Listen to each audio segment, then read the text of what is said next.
Hey everybody, it's Brandie Posey, the founder of Burn This Records and the host of Burn This Podcast, the podcast you're listening to right now. Oh boy, we made it through January. Can you believe it? We're here. We're in February, man. We did it. And to celebrate that, I have a new album on pre-sale for you right now. This one is from Zach Funk out of Pittsburgh, Pennsylvania. Zach is great. This is his second album. It's called Agent of Farce. And Zach is just like a nerd with a heart of gold that I met a few years ago, and he does such a great job of combining his love of nerd culture with personal experiences, and just like he leads from a place of empathy. And it's been really great getting to know Zach, and we have such a fun conversation in this episode, and I hope you enjoy it. And his album is available right now for pre-sale on iTunes, Amazon, and Bandcamp, and available everywhere to stream on Friday and forever after. Enjoy my conversation with Zach Funk. We don't need no water, let the motherfucker burn. This podcast. We got, I think, around like 14 inches of snow. It was like all of Pennsylvania got covered. I missed 2 days of work. And the thing is, too, it's like a high of 8 degrees most days lately here. So it's not melting anytime soon. It's going to be there for a while. Yeah. Are the snowplow trucks like being cheered from the houses of just like, thank you for getting our city back? I don't know about that. I think there's a lot of anger because Pittsburgh is just a generally, grumpy town when it comes to that kind of stuff. Got it. Yeah. Like one thing, if you look online, whenever it snows, we hear about the Pittsburgh parking chair. Have you ever heard about that kind of thing? So people dig out their parking spots and then like put a chair. So when they're at work or out getting groceries, no one takes their dugout spot.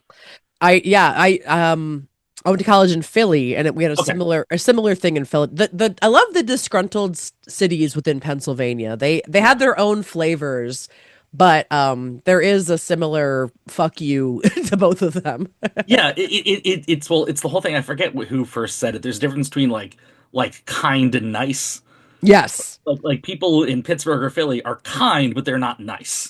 Yes, absolutely. Absolutely. It's a thing I always really appreciated when I lived there. I was in Philly for New Year's, and I always love that part of the country quite a bit whenever I come back for it. I've grew up in Lancaster County, which is kind of between the capital Harrisburg and Philly. Yep. And then came to Pittsburgh in 2003. So my dad said my dad said the family's from closer to the Philly area. So I've gotten the best of both worlds in my life. All three parts, really, both the two blue areas and then Pennsylvania. Yeah. Well, I mean, Lancaster has its charms too. It's a lot better than it was like when I was younger. My sister lives in the city now, and it's always nice to go walk around and be like, oh, cool. Like there's a little like progressive enclave. Yeah. In the larger county. Absolutely. So Lancaster, big Amish area. Yeah. Do they come to school or no? They do their own thing. Like, do you know Amish people in your community or? I mean, I didn't like know them on a first name basis. Yeah. But for example, one of my best friends from growing up is like a Mennonite.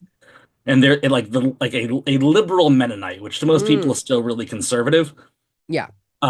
Like I remember his family had a dial-up phone well into the 2000s, like dial-up phone, like rotary phone. Yeah. He told me when he was in high school, he went to like a family event, and he was like effectively shunned because he had a Game Boy out. Oh, wow. I've known him since I think third grade. I was in his wedding party.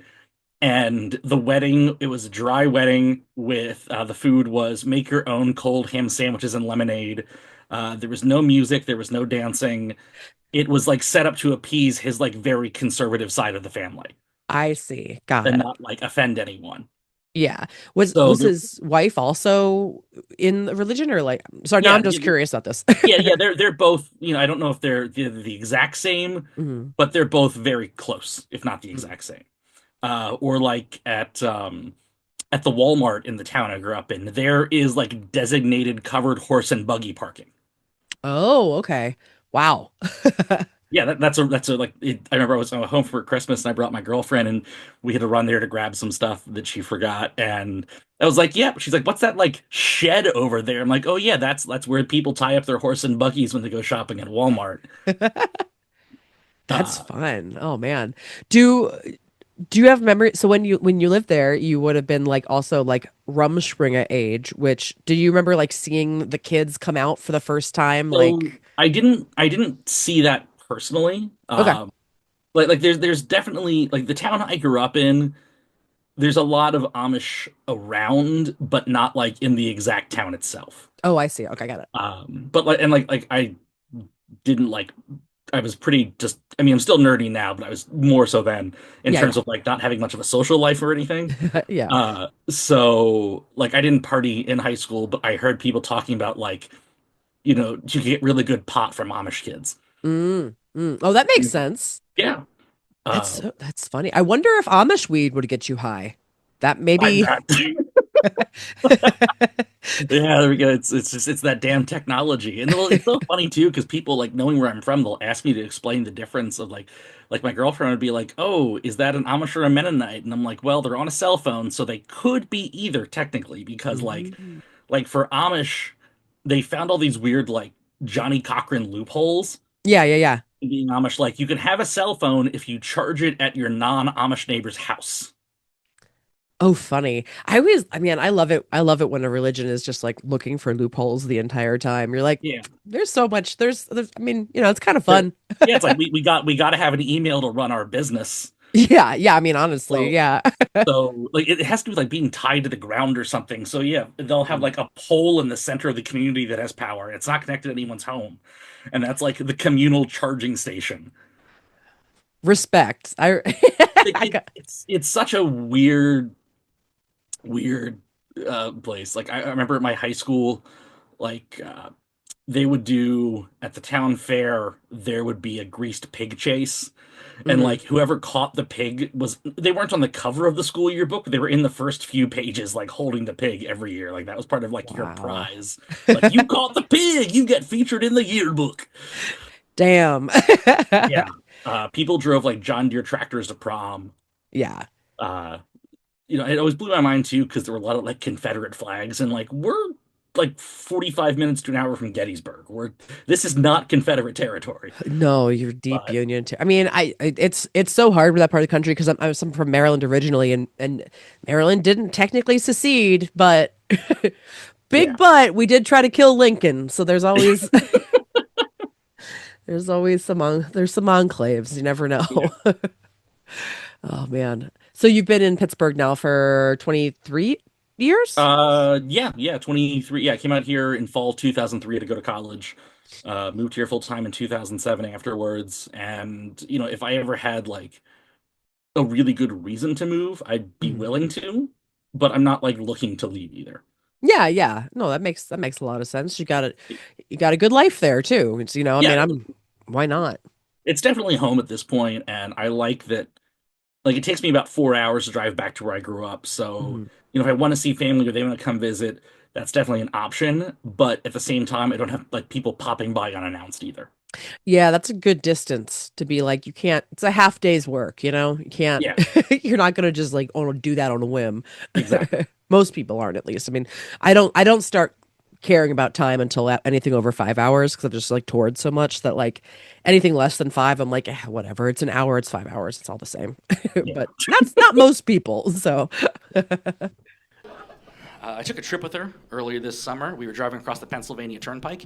And if you ever need a reminder that hell is real but climate change isn't, drive the Pennsylvania Turnpike.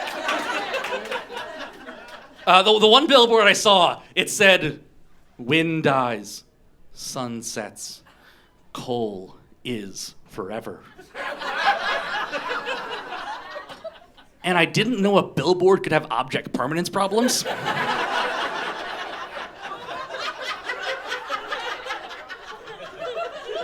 Like, there's just some marketing executive in West Virginia staring at a piece of coal for hours on end. Going, "It's dark now. And it's not windy anymore." But this piece of carbon is still here. I got it! Another one that blew my mind. It was this billboard that said, like, will you go to heaven or hell? Text this number to find out.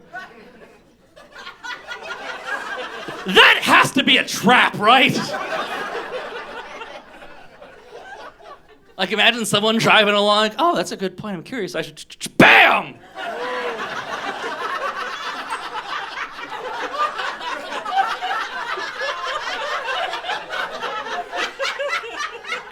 And they get to heaven, and they're like, sorry, we take distracted driving very seriously.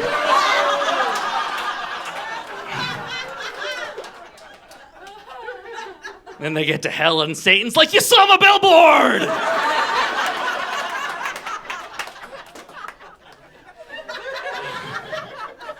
You know, they say the greatest trick the devil ever pulled was convincing you he doesn't exist. No, the greatest trick the devil ever pulled was that billboard.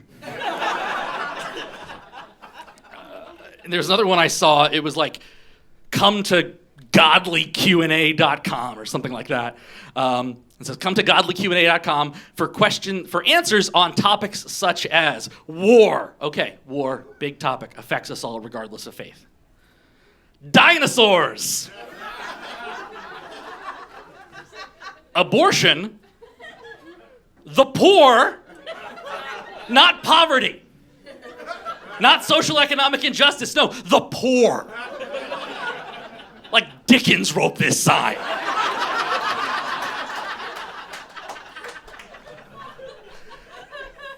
And other such questions. And I gotta say, I was kind of impressed that dinosaurs is a bigger priority than abortion. Because I have never seen a fundamentalist try to blow up a museum. I'm standing out there. That is part of God's plan. That is his choice, not yours. I mean, I didn't say choice. No, didn't say that. Nope. Unless they're a trick from the devil, of course, in which case they're like that billboard. Don't trust them. So you started comedy out in Pittsburgh then, huh? Yeah, so I started comedy in 2011. I always loved comedy since I was a little kid. Like, I used to go to bed. My dad had made cassette tape copies of, like, Let's Get Small records. Like, and I used to go to bed listening to those. Mm-hmm. Or, you know, obviously before we learned everything about him, like Bill Cosby. I listened to a ton of Cosby when I was a kid. And when I was in high school, I always wrote comedy. Mm-hmm. Like, I wrote, like, you know, a lot of people didn't like it, but I wrote like a funny political column for the school newspaper. Because, you know, people really love a lefty humor school newspaper article. I love this. The spectrum of your high school was like greased pig to lefty column in the paper is great. Yeah. Oh, no, it was. I mean, I remember like, I think it was ninth grade. Well, yeah, ninth grade would have been the year 2000 election with like Bush and Gore. And I made a little like handmade Nader sign and put it on my locker. Oh, that rules.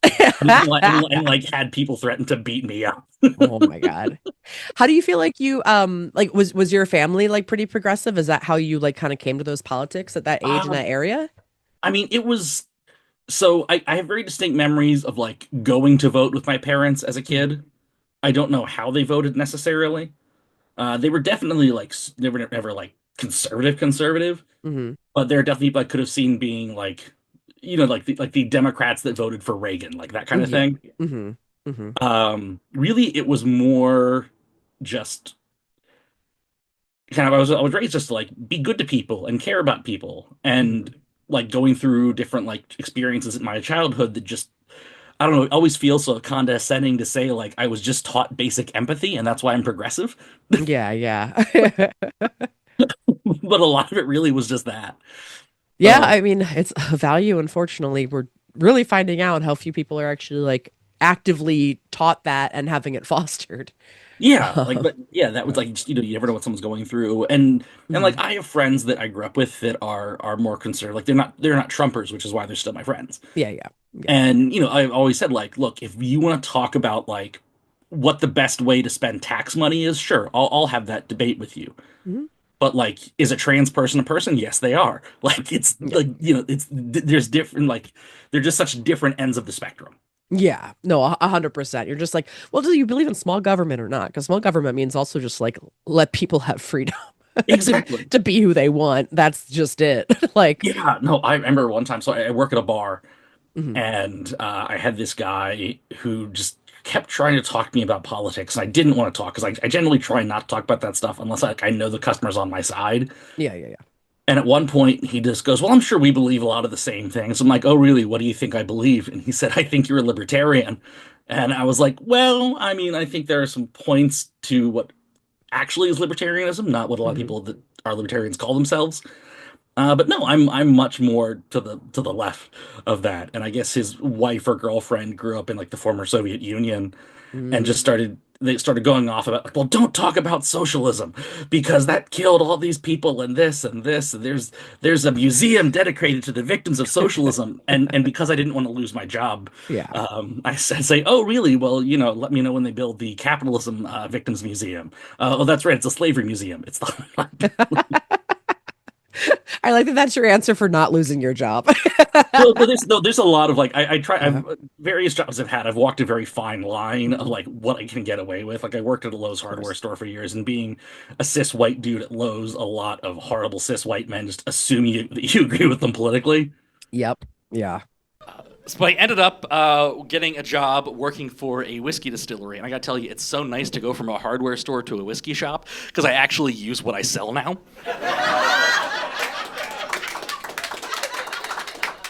Because at my old shop, people would say, "Is this a good lawnmower?" And I'd say, "I don't have a yard." Like, well, people tell you about the lawnmower. What's your impression of the lawnmower? I don't know.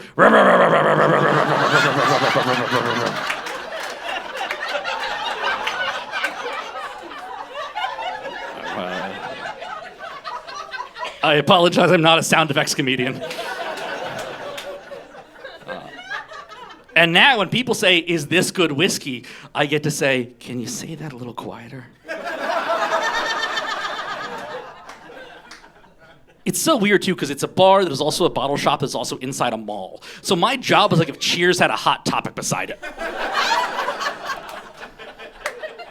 Which is great because sometimes you want to go where everybody knows your name because you're still wearing your tag from the Lego store. There's a cheesecake factory right outside.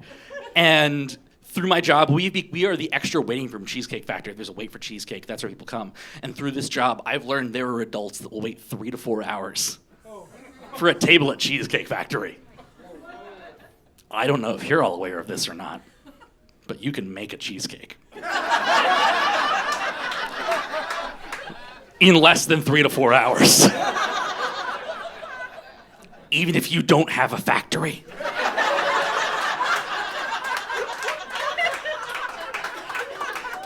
You can make a pre-industrial revolution cheesecake in less than 3 to 4 hours. Every now and then, people come into my job, because we offer samples and stuff like that, and they'll say, "Well, how does your whiskey compare to," and they'll tell me something that I've never heard of, so I quickly look it up, and it's $500 a sip. I just tell them, "I work at the mall. I don't know. If you'd like to bring it in, I'll give you feedback."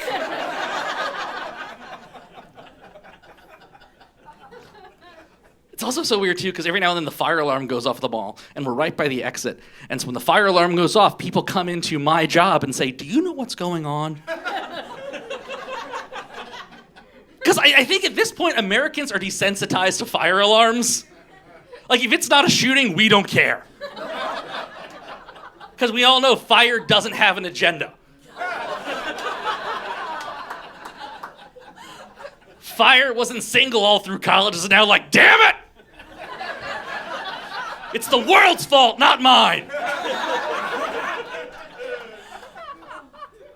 So I think people just feel safe with fire now. So you've been at the bar now for a couple of years, huh? Yeah, so I started here. I quit the hardware store job because they just could not have cared less about COVID safety. Mm-hmm. And I remember saying, because like it's an essential business, and like, look, if somebody's like toilet broke, yes, that's an essential business. I get that. Yeah. But this was like, oh, I'm stuck at home. I want to have my kitchen redone. Yeah, Well, exactly. well, why can't you send an installer to redo my kitchen? Because the installer's closed. Well, why is the installer closed? Because there's a fucking pandemic. Like, Yeah, because they don't want to die putting in your new kitchen, dude. yeah, like that, and it was just like the way they handled COVID safety, and then my other coworker who refused to mask or do anything regarding safety, who Yeah. was like the other head person in the department I was in, got COVID and almost died, and they sent me home being like, "Hey, you've been exposed to COVID. We're sending you home until you get a negative test." Hmm. And then 2 days later, before I got my negative test, they were calling me to come into work. God, it's so interesting. Like that time period is like, I I do not have time for another plate to spin, but I've wanted to start a podcast where I talk to millennials specifically about 9/11 and COVID and their memories of both, Oh because man. I feel like it's like these are two big parts of our lives to lesser degrees with some people, you never know, but like and they need to be talked about and remembered, and like and COVID especially because it's so fresh at this point. I'm just like the memory holding that's happening around it is so crazy Oh yeah, no, and I by still very design. yeah, no, I still very distinctly remember being in high school for 9/11, Yeah. because I had like a free study period where I went to a computer lab, and Hmm. every day I'd just like pull up the news sites and see like what's going on in the world. Hmm. And I thought it was weird. It's like, huh, every single news site is down. Yeah. Hey, like, can we put the TV on? Can we put the TV on? And I saw what was happening. So Yeah. I just made it a point, like, I was like, hey, I'm gonna go tell people. So I just started like walking around the hall, like knocking on doors, like, hey, you might want to pay attention that there's things happening. Wow, you were the one that broke 9/11 to everybody. To some people, yeah. No, and I remember too, it was there were these two girls near me in the one class, and I feel like in retrospect, I feel really bad, but I think I made them more scared Oh. because it was like I paid attention to like okay, like I knew terrorism's a thing and stuff Mhm. like that. And so I remember just having a conversation with some people and being like, I really just hope they didn't get any kind of like germ weapon on the plane or anything like that. Hmm. Oh yeah. And they were like, And "What?" yeah, and then the people around me like didn't know what a germ weapon was. Yeah. And so instead of saying don't worry about it, my like, oh, I'm being helpful and teaching people things. Uh to start explaining germ weapons like, on 9/11 to people in my high school. I love the idea of like their memories of it as just being like, fucking Zach made it so much worse. This goddamn nerd shit coming in. We didn't need to know about germ weapons. Yeah, no, I distinctly remember like I had some like smallpox and somebody near me didn't know what smallpox was or what like understand like the idea of a germ weapon. I was like, okay, imagine you could get like AIDS through the air and somebody Yeah, made an AIDS bomb and put it on the plane. totally. Well, and it was anthrax happening right after that? Yeah, anthrax was after. Was right at okay, yeah, yeah, yeah. I Yeah, couldn't the anthrax I one. I have a very funny memory of like going coming home from school one day, and my grandmother lived with us, and there was a package that had come for me that was like handwritten and weird, and it was like all taped in a weird way, and she was like, "Do you know what this is?" And I was like, I'm from right outside of DC too. So it was in the air. And she was like, "Do you know what this is?" And I was like, no, I don't know." And she was like, "I'm gonna go outside and open it, and if anything bad happens, call 911." And it was like, Oh my "Oh, gosh. okay." And then my grandmother was just like psyching herself up to open this package, and then this hemp ankle bracelet falls out that I had asked a Renaissance Festival person to make for me like 6 months before, Oh that my had God. paid for and had completely forgotten about. And I was like, "Oh, that's what that is. Got Well, it." well, it's so crazy too because I had mentioned like people chasing the pig at the fair. So the fair Yeah. happened like 2 weeks after 9/11. Mm. And I remember, so, like, I don't know if the Cardis knew this was coming, but like all the stands were like, throw a dot, win a fuck Bin Laden shirt. Like, Yeah, yeah, yeah. like they had the merch ready a week and a half after 9/11. It's no, I mean the merch came fast and And it hard. was I so yeah. crazy. I remember going up to New York like a year later because I went to college in Philly. I was a senior in high school when 9/11 happened, and then I went to college in Philly. And I would go up to New York, take the train real easy, and went down to Ground Zero, and like the amount of just like merch on sale, like around 9/11 was crazy. And I genuinely really regret that I don't have any of it.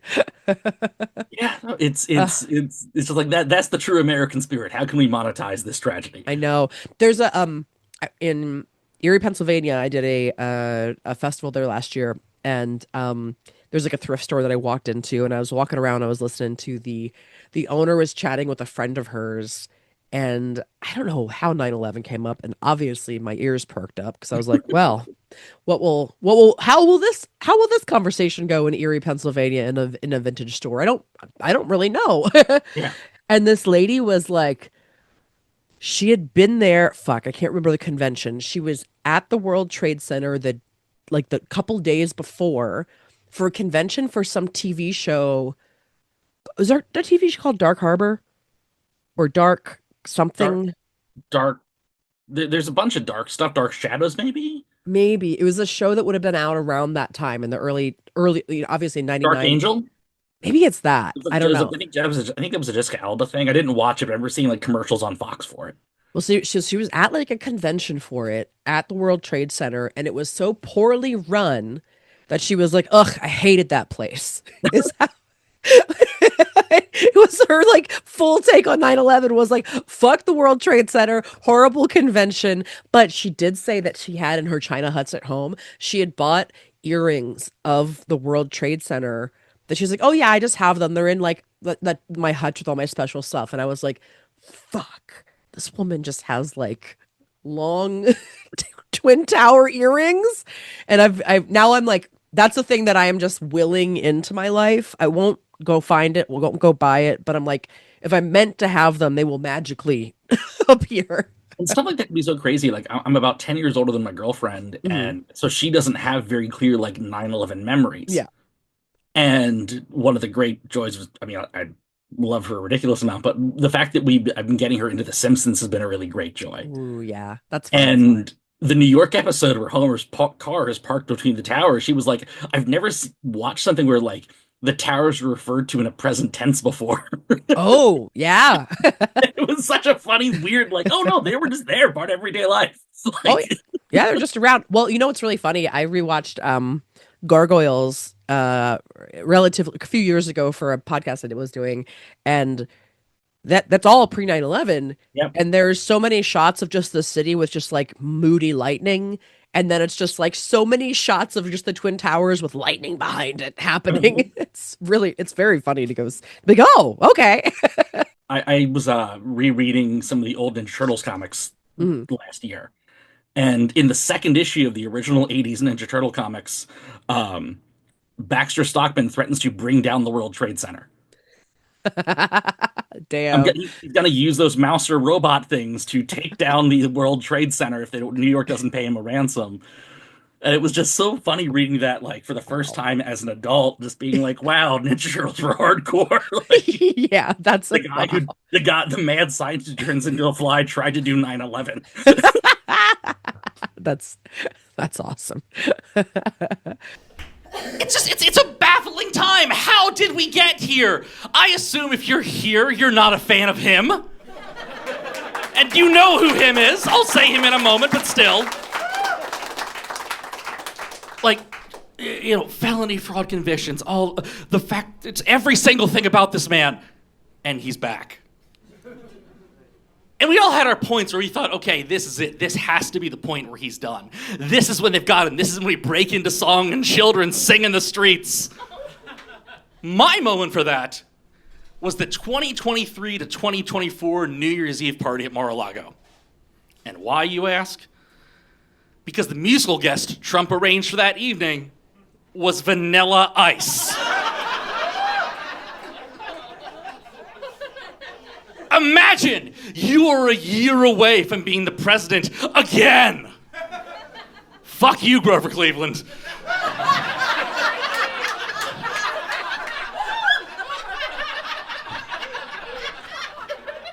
You are a year away. And the best act you can get for your New Year's Eve party is the saddest of the cold-based rappers.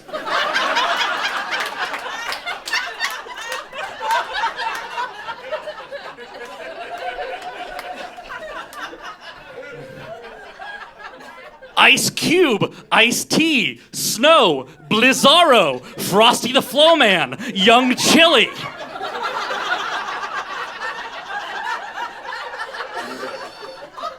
They were all busy.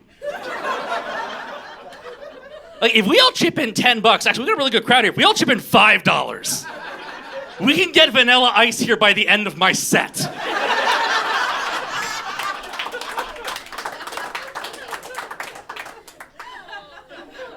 And it's not just, folks, that Vanilla Ice played the soon-to-be president's New Year's Eve party. He did the ninja rap from Turtles 2. And during the performance, they sent out someone dressed as Michelangelo to dance.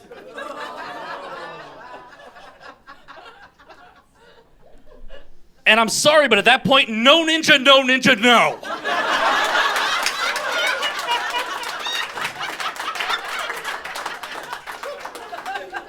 Because I can see arguments that, like, sure, Donatello got into cryptocurrency.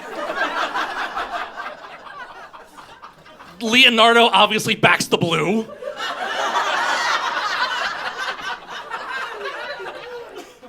Raphael was probably at January 6th just to wear red and hit people. But the weed turtle is not MAGA. He's just not.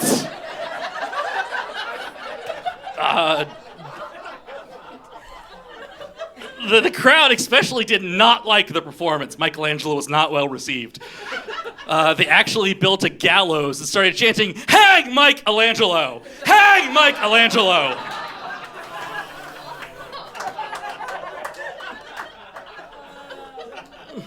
But, you know, things go. Fortunately, it's very hard to hang a turtle.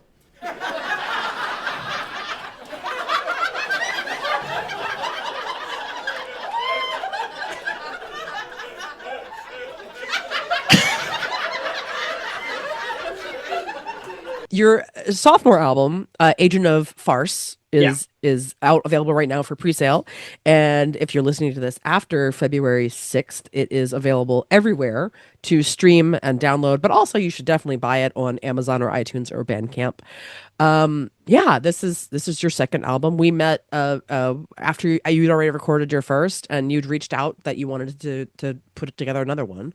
Yeah. I've been thinking about doing a second one for a while, and I thought I want to try to just get to a little bit wider audience and find some kind of like smaller indie label. And I found you, and I found Burn This, and it was like, oh, cool, this seems like a good person and a good, thing to work with. Because again, I didn't want to, just find some random thing of like, help me get bigger, or like, Yeah. And my first album was totally self-funded. I put it out myself, and I had the bad timing of I recorded it in 2019, thinking 2020 I'll really focus on like trying to chore more and promote this album. Yep. Didn't we all? Oh man. Yeah. I had plans to record in 2020. Yeah. And it had been long enough since I'd done one, and I felt I had enough stuff. And to my mind, like, I know comics in Pittsburgh that I will say are just, are fantastic comics from doing it longer than me that haven't done one. And I was like, I don't feel weird about doing it. I'm like, to me, it just feels like if I were writing short stories for 6 years, I'd want to eventually put a collection together and just be like, all right, here's a thing.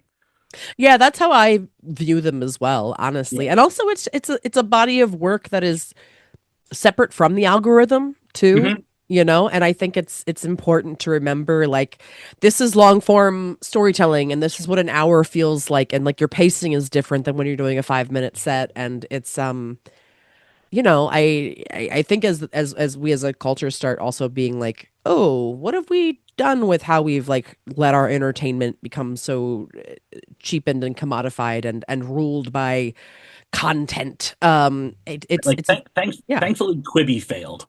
Yeah, exactly.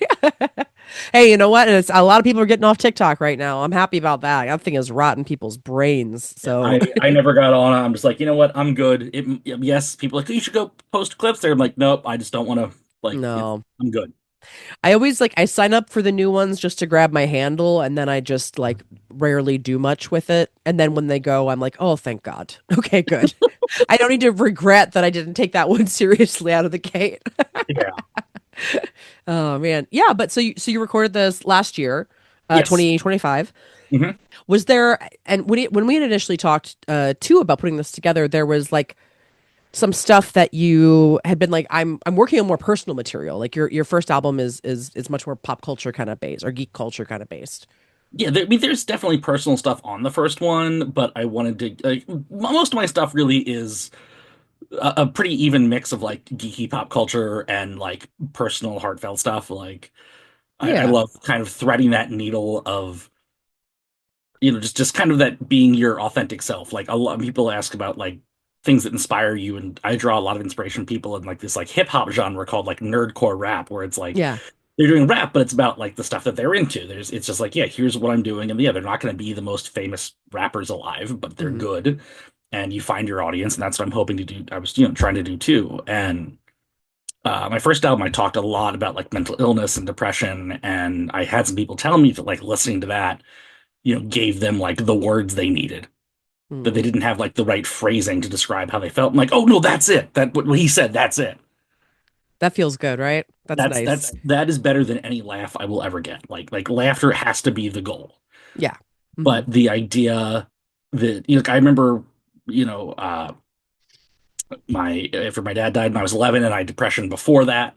Hmm. Um Stuff that kept me alive some days was just like watching old comedy specials and like Kids in the Hall reruns on Saturday Night Live.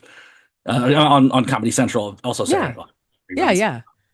No, And I mean, absolutely. yeah, the idea of having that stuff, just laughing to survive. And then I really want to make this one a bit more personal. I had mentioned I recorded it on the exact date I did because I had mentioned my dad's death. It was a car crash that, and this comes up in the album, during COVID lockdown. I found out what was not actually an accident; it was a suicide. Mm. Um, Hmm. and I had always struggled because I was 40 when he passed. The idea of like being alive at 40 felt impossible. Just something's going to happen to me, or just the world's going to get me, basically. Yeah. And I remember at one point years ago, before I even did my first album, I was really, really depressed one day, and I did like the math to figure out when I would have outlived my dad by a day. Hmm. And when I realized that day was a Saturday years later, I was like, all right, that's when I'm doing my next album. That's wow. Wow. So that's when you recorded it, huh? Yeah, that's why I used the song from Schaefer the Dark Lord called Not Dead Yet as Hmm. my walk on and off music. But yeah, That's yeah. that was the idea, was that was my like, okay, I since I was 11, I didn't think I could still be here. And now not only am I still here, I'm in an amazing relationship and I'm recording my second album, and It's really beautiful, man. And like my first album, my mom passed away when 2 weeks before I turned 30 at the age of 60. So I was literally like half her age when that happened. And yeah. I put out my first album 2 years later on the day that she died, basically, Hmm. just to try to reclaim that day for myself. And Yeah. there is such a power, I think, to trying to like take these numbers and dates and things and just being like, no, I say what they mean. And this is like, these are goals. These are you imbue them with magic, you know? Hmm. Completely. And that's why I like making jokes about like my mental illness and things like Hmm. that. And it's kind of a, either I own it or it owns me. Hmm. Yeah. And if I can make it into my own thing, not just to help myself, but to ideally help other people, or, make them feel just slightly less alone in the universe, then all the better. Yeah. I mean, that is like, that's my favorite part of stand up is that like articulating and getting a room full of people to laugh and feel something together. And, it's really beautiful. And you can tell how much people are really enjoying it, being in the room watching this and everything too. Yeah, yeah. I mean, like I love writing dumb, silly jokes. Like lately, Yeah. I've been trying to write some new stuff, and it's really hard to write anything new with just like the state of the world. So it's like, all right, Yeah. I'm just gonna write something inherently silly. It doesn't have a deeper meaning. It's just dumb and fun, and I like it. And it's fun to do that stuff, but it's not what really connects with people. Like I mentioned, my partner I met, she was in the audience of a show I did Mhm. like 4 or 5 days after the 2024 presidential election. Oh man. And so like the whole crowd was super depressed. I was really depressed. Everybody was just, and I had this one set planned based on like who the out of town liner was, but then I saw that she wasn't like paying attention. It's like, all right, I'm just gonna do the stuff I'm like working on now. Mhm. And that stuff was all very, very personal stuff. And after the show, my girlfriend, my now girlfriend, talked to me, and we've been together over a year now, and it's really great. But that thing of, she felt a connection, Yeah. and I can't obviously, and I don't want that for anybody else. but but the idea that somebody, like I said, could feel something other than just laughter from seeing me is just, like you said, it's magic. One of the great other joys of being Uncle Funk is the high school age daughter of a dear friend of mine wanted to learn how to play Dungeons and Dragons because of Stranger Things. I'm like, great, yes. So I constructed a game. The game is her mother, who was an actress and storyteller, another comedian, adult friend who's like an uncle to her, and I'm running the game. So it's 3 adults and a high schooler. And we're all creative weirdos. And when you're teaching someone to play a game like Dungeons and Dragons, you can't throw them into world-ending stakes right away. You can't be like, only you can stop the Harvester of Sorrows from eating every orphan.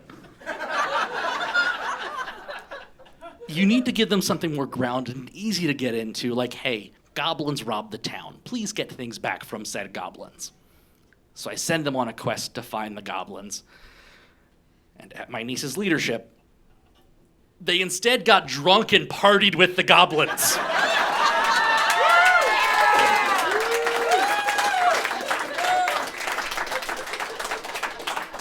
And I call her my niece. She's in the realm of queer, still figuring herself out. And the character she's running is a guy, specifically a dragonborn. So imagine like, I don't know, like a bearded dragon human hybrid. And much like, right, those, you can see the thing blacks up when they get angry. So the party's happening, and I ask everybody, what do you want to do at the party? What's your individual thing you'd like to do at this sudden, unexpected rave? And my niece says, I want to find the biggest, toughest goblin guard there is here. I'm thinking, great, prison rules. You're going to square up, you're going to establish dominance. I'm like, yeah, he's over in that corner. What do you want to do? And she goes, I want to fuck him.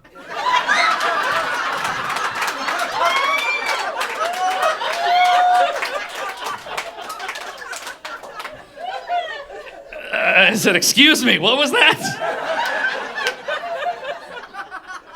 And she said, I'd like to seduce the big, strong goblin. And it's her first game, so I don't want to be a buzzkill. So I'm like, all right, roll for it. And she rolled really well. So I'm trying to find a way to avoid creating an imaginary sex scene for my non-biological niece, with her mother also at the table.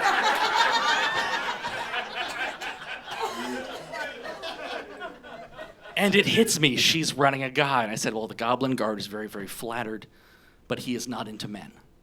And I figured, great, bullet dodged. She stomps her foot and goes, no! That is not okay! Is there a spell I can turn him gay with?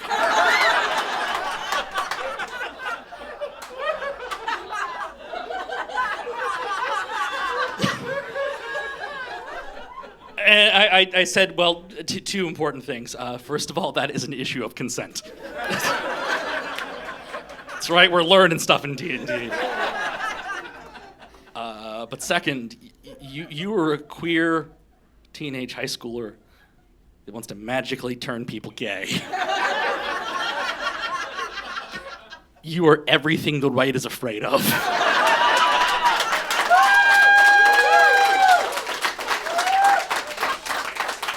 and it is my honor to be Uncle Funk.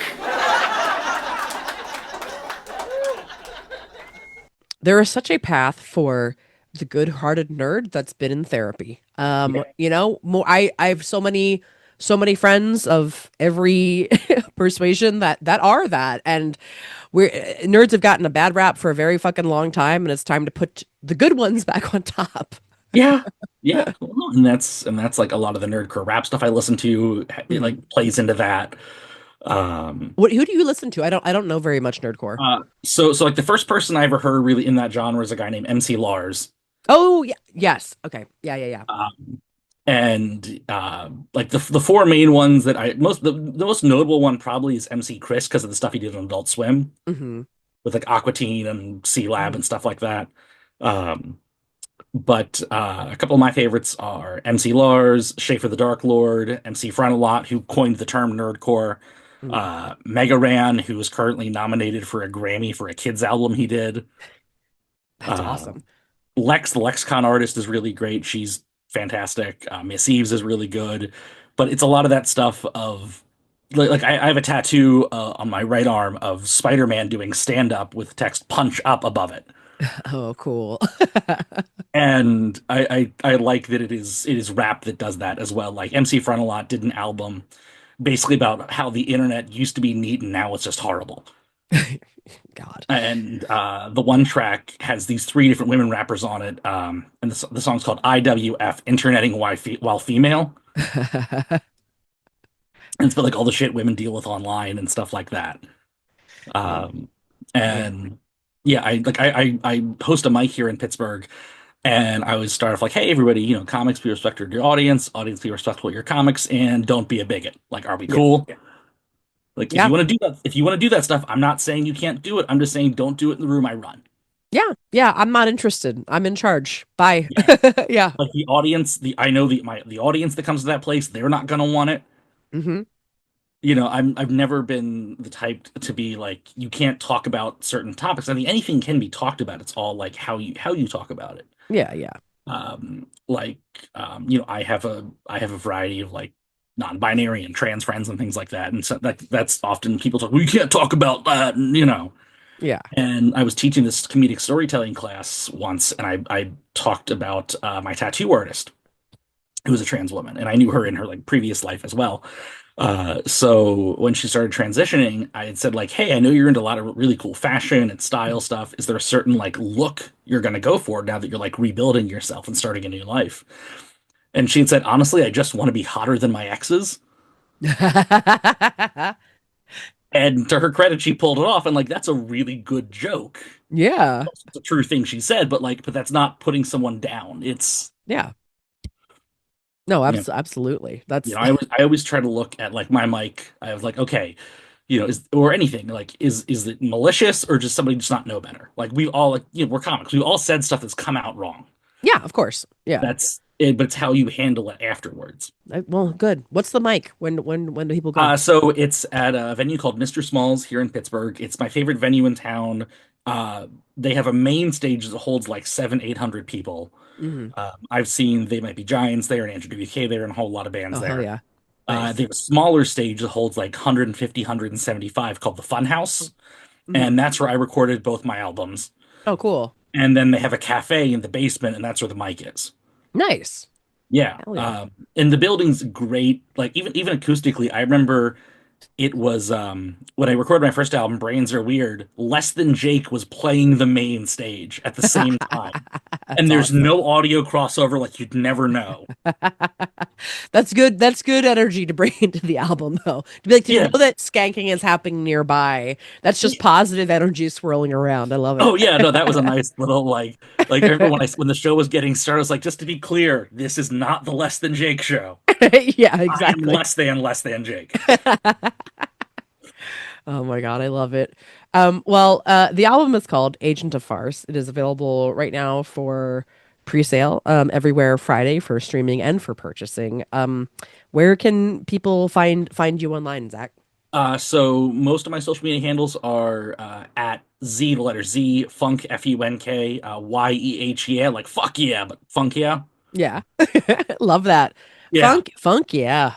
Yeah, yeah, Z Funk, yeah. On Instagram, on Threads, on Facebook. I have a Blue Sky account. I think that's either Z Funk, yeah, or just Zach Funk. Yeah. Uh, Well, give them a Google, find them on all the things, you guys, yeah, and pick up Agent of Farce right now. It's yeah, available in all the places. yeah. Um, thanks, Zach. Appreciate it. Oh no, thank you. Thank you. It's been a pleasure. Hell yeah. All right, guys. We'll talk to you next week. Bye.